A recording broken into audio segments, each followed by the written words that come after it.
สิจำเนื้อได้บ่เนาะวันนี้เพลงนี่สิจำซีนได้บ่บ่ได้ร้องจะหึงนะ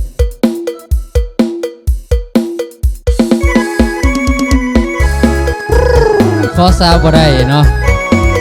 ไปขอคักแน่บ่ได้จ้อยโอ้ยเหลือใจเจ้าของ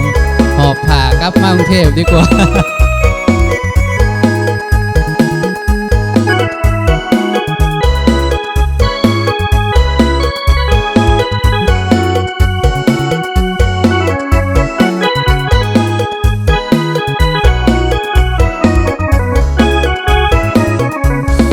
บ่จักหลายว่าเสียงคนซาคุมเนื้อคุมใจว่าคอยขอสาวบ่ไรน่าอายหมู่กองเหลือเกินเสียใจเต็มที่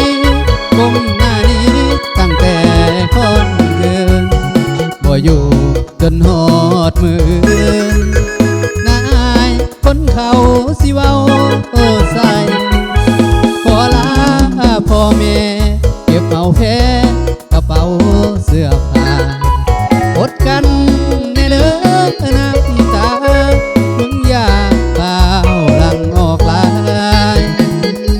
ผู้บ่เจ้าของตอนนี้กำลังอับอายเสียหน้า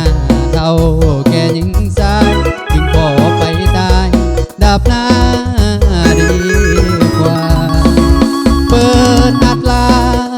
ดนายสาดเจ้าของมันจนสิ้นสอดน้องสูงเหลือล้นคนจนจึงได้ถอนตัวขอลาก่อนเด้อไอ้ลาก่อนเด้อทุกหัวชาตินี้บ่ได้เป็นผัวกะย้อนบุญหัวไอ้น้องจักหลายว่าเสียงคนซาดังเบิดหมู่บ้านบ่อยู่ให้คนเขายันสู้กัดฟันไปหน้าบ่ถอยถือเป็นบทเรียนที่เฮาขอสาวแล้วปล่อยอกหักเจ็บคักแท้คอย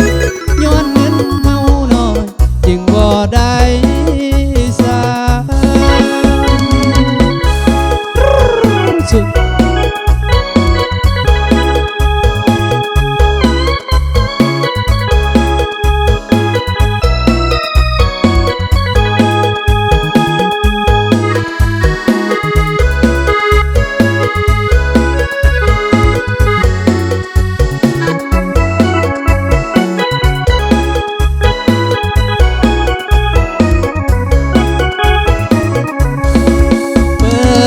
ลา